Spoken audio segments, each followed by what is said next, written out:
Hello guys, welcome back to my video. क्या आप भी वही हैं जिसके लोग फ्री में मदद करते हैं और बाद में फ़ायदा उठा जाते हैं और आपको पता ही नहीं चलता? तो कोई बात नहीं। तो मैं आज इसी लॉ के बारे में बात करने वाला हूँ जो वो आपके अगेंस्ट यूज़ करते हैं। तो ये है law number 12 of the 48 laws of power book का, कि use selective honesty and generosity to disarm your victim. इससे आपको क्या समझ आता है कि मतलब हल्की सी ऑनेस्टी और जनरosity आपको इतना मदद कर सकती है कि आप अपने जो भी आपका ओपोनेंट या फ्रेंड या जो भी कह लो विक्टिम है, आप उसको मतलब डिसआर्म मतलब वो कर सकते हो, क्या कहते हैं कि आप मतलब उससे कुछ भी करा सकते हो, आप कुछ भी मतलब उसको मतलब उसके अगेंस्ट पावर में आ सकते हो। तो चलिए शुरू करते हैं आज का लॉ। तो ये लॉ वैसे तो देखो बहुत पावरफुल लॉ है। इसका यूज़ मतलब बोलने की ज़रूरत नहीं है। बड़े बड़े पॉलिटिशियंस, बॉलीवुड सेलिब्रिटीज़ और मतलब जो बिग इंडस्ट्रियलिस्ट लोग होते हैं वो करते ही आ रहे हैं आज तक।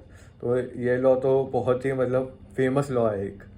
और जहाँ तक रही बात इसकी एक स्टोरी की बात, जैसे मैं आपको हमेशा से समझाता आया हूँ, तो वो स्टोरी ये है।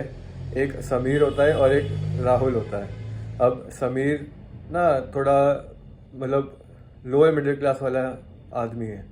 तो अब लोअर मिडिल क्लास है तो अब उसको क्या रहता है कि उसके मंथली एक्सपेंसेस ना बहुत लिमिटेड होते हैं। तो एक बार क्या होता है, वो थोड़े बहुत फालतू खर्चे कर लेता है और उसके पैसे ख़त्म हो जाते हैं। अब महीने के आखिरी में बारी आती है ट्यूशन फीस देने की। तो समीर क्या करता है, राहुल के पास जाता है कि राहुल भाई, मेरी फ़ीस तो ख़त्म हो गई है, तो क्या तू मेरी मदद कर सकता है?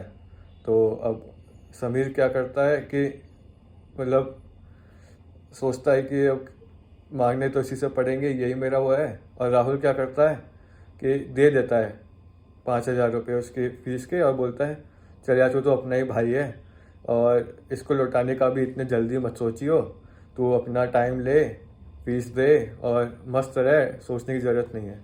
तो समीर पहले तो शॉक हो जाता है कि इतनी बड़ी मदद उसने कर कैसे दी मेरी। और ऊपर से क्या बेस्ट फ्रेंड्स इतने वो होते हैं कि मतलब हेल्पफुल, कि एक बार में उसने एक बार भी नहीं सोचा और बोला आराम से रख लिया, और वापस मांगने की भी उसने मतलब हड़बड़ाहट नहीं दिखाई। तो अब क्या होता है कि कुछ टाइम बीत जाता है तो उसको पता चलता है कि भाई उस समय तो उसने मेरा छोटा सा फेवर कर दिया था, बट अब ये मेरे फ़ायदे उठाने लग गया, अब इसने मेरे से बहुत बड़ी हेल्प मांगने लग गया ये। और एक फेवर के चक्कर में इसने मेरे से 10 छोटे फेवर करा के अपना मतलब कहते हैं ना, मेरा इस्तेमाल कर लिया है। तो गाइज यही है आज की लॉ, जो हमारे को ये सिखाती है कि मतलब थोड़ी सी ऑनेस्टी और थोड़ा सा आपका जो मतलब जेनरस नेचर है ना, वो आपको बहुत हेल्प कर सकता है आपके ओपोनेंट के साथ खेलने में। तो इस लॉ का मतलब आपको मैं यूज़ बताता हूँ और वो भी बताता हूँ आप इसको प्रैक्टिकली कैसे यूज़ कर सकते हो। तो प्रैक्टिकली अपनी लाइफ में यूज़ करने का एक तरीका है, आप सेलेक्टिवली ऑनेस्ट हो जाओ। मतलब थोड़ी सी ऑनेस्टी ना आपको दूसरे का ट्रस्ट और लॉयल्टी जीतने में मतलब इतनी हेल्प करेगी, आपको पता भी नहीं चलेगा। और जहाँ रही बात मतलब गिफ्ट्स दे सकते हो आप, कहते हैं ना छोटे छोटे गिफ्ट्स दे दो। आप कभी किसी से मिलो, ज़्यादा कुछ बड़ा नहीं करना उसके लिए, बट छोटा सा गिफ्ट तो दे ही सकते हो उसको। तो वो छोटा सा गिफ्ट दे दो और पहले ना उसके साथ लॉयल्टी बनाओ। जैसे क्या होता है कि अब आप ट्रस्ट जीतने के लिए पहले आपको उसके थोड़े बहुत जो छोटे मोटे वादे करें ना, वो पूरे करने पड़ेंगे। जैसे जैसे आप छोटे छोटे वादे वो पूरे करते जाओगे ना, आपकी लॉयल्टी बढ़ेगी। लॉयल्टी बढ़ जाएगी ना, उसके बाद आप उनसे कोई भी काम बोलोगे वो कर देंगे। वो नहीं सोचेंगे कि ये मेरे से क्या मतलब इसका ऑब्जेक्टिव क्या है पीछे करवाने का, इसका मतलब रीज़न क्या है। ठीक है। और वैसे तो बोलने वाली बात नहीं है, लॉज का जो ये 48 लॉज ऑफ पावर बुक है, इस बुक का यूज़ आपको एथिकली ही करना चाहिए।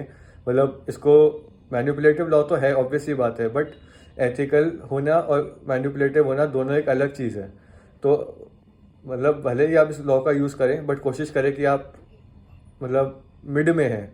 ये नहीं कि आप ज़्यादा ही मैनिपुलेटिव होते जा रहे हैं, जैसे जैसे लॉज समझते जा रहे हैं, और या तो ज़्यादा ही एथिकल होते जा रहे हैं कि लॉज तो आप यूज़ कर रहे हैं बट वो आप पे ही उल्टी पड़ रही हैं। तो आपको दोनों तरफ नहीं जाना है। और अब चलिए मैं आपको थोड़ा सा बताता हूँ कि इसके एग्जांपल्स क्या हो सकते हैं रियल लाइफ में ना। जैसे अब बड़े बड़े पॉलिटिशियंस हैं, आप देखो जब ये इलेक्शंस आने वाले होते हैं उससे पहले फ्री बिजली, फ्री पानी, फ्री सब कुछ, मतलब फ्री सेवाएं करना शुरू कर देते हैं। तो वो फ्री असली में फ्री नहीं होता, वो फ्री आता है उसके वोट्स के साथ, वो फ्री आता है कि आपके ट्रस्ट के साथ। वो आपका ट्रस्ट, आपका भरोसा ये जीतते हैं कि हाँ ये कुछ करेंगे आपके लिए। भले ही आगे जाके करें ना करें वो बात का बात, मतलब वो एजेंडा ही अलग है, वो तो आप पॉलिटिक्स में चले गए जिसमें हमें नहीं जाना। बट ये करते क्या है कि आपसे बोल दिया, आपको अपने उसमें फंसा लिया कि हाँ वो जो इलेक्शन से पहले के वादे होते हैं इनके वो करे और आगे बढ़ गए।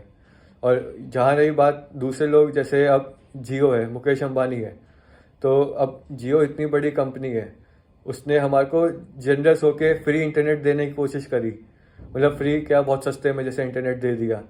तो अब उसने क्या किया, हमारे को अपने ऊपर वो कर लिया ना कि अब अपने मतलब हम ही उसके लिए वो हो गए ना, एक रोल जो मतलब होता है ना कि हमारे खिलाफ ही खेल गया वो। तो वो क्या था, वो इसी लॉ का तो इस्तेमाल था कि उनने फ्री में इंटरनेट दे के हमारे को मतलब अपना विक्टिम बना लिया कि हम अब उसी मतलब होता है ना कठपुतली बन गए फ़ोन और इंटरनेट के, क्योंकि इतना सस्ता कर दिया हमारे लिए। और यही चीज़ क्या वो लोग भी करते हैं, हमारे जो सेलिब्रिटीज़ हैं, मूवी स्टार हैं। अब वो कैसे करते हैं, अब मूवी से पहले, लॉन्च होने से पहले फ्री इवेंट्स करने लग जाएंगे, कहीं प्रमोशंस के लिए कहीं 10 जगह जाएंगे तो अपनी हुडीज़ बांट दिए, मूवीज़ के नाम का कुछ भी फ्री टिकट्स दे दिए, सब कुछ कर दिया।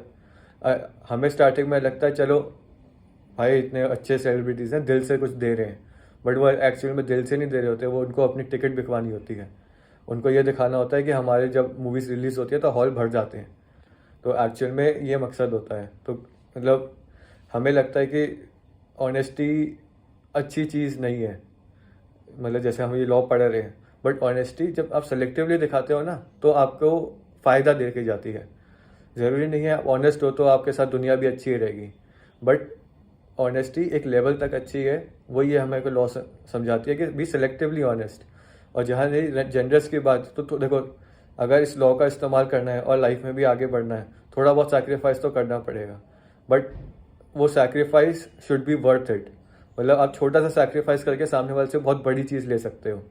तो इस लॉ को आप उस तरीके से यूज़ करें कि आप काम छोटा सा करें, बट सामने वाले को लगे आपने उनके लिए बहुत बड़ा फेवर कर दिया है, ताकि जब आप उनसे हेल्प मांगने जाएं तो वो मतलब आपको मना ही ना कर पाए।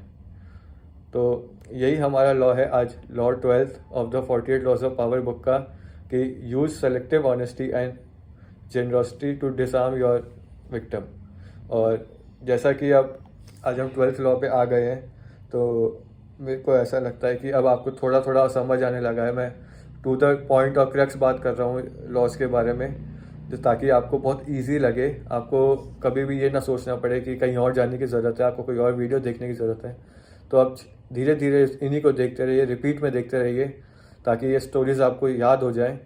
क्योंकि मैंने इसको इतना सिंपल रखा है ताकि आपको कहीं और जाने की ज़रूरत ना पड़े, और थोड़ा फ़न वे में इसलिए भी रखा है कि जितनी स्टोरीज़ फ़न होती हैं उतना इंगेजमेंट बढ़ता है, उतने लोगों को इंगेजिंग स्टोरी लगती है, उतना उनको मन करता है कि सामने भी किसी और को भेजें और सुनाएं।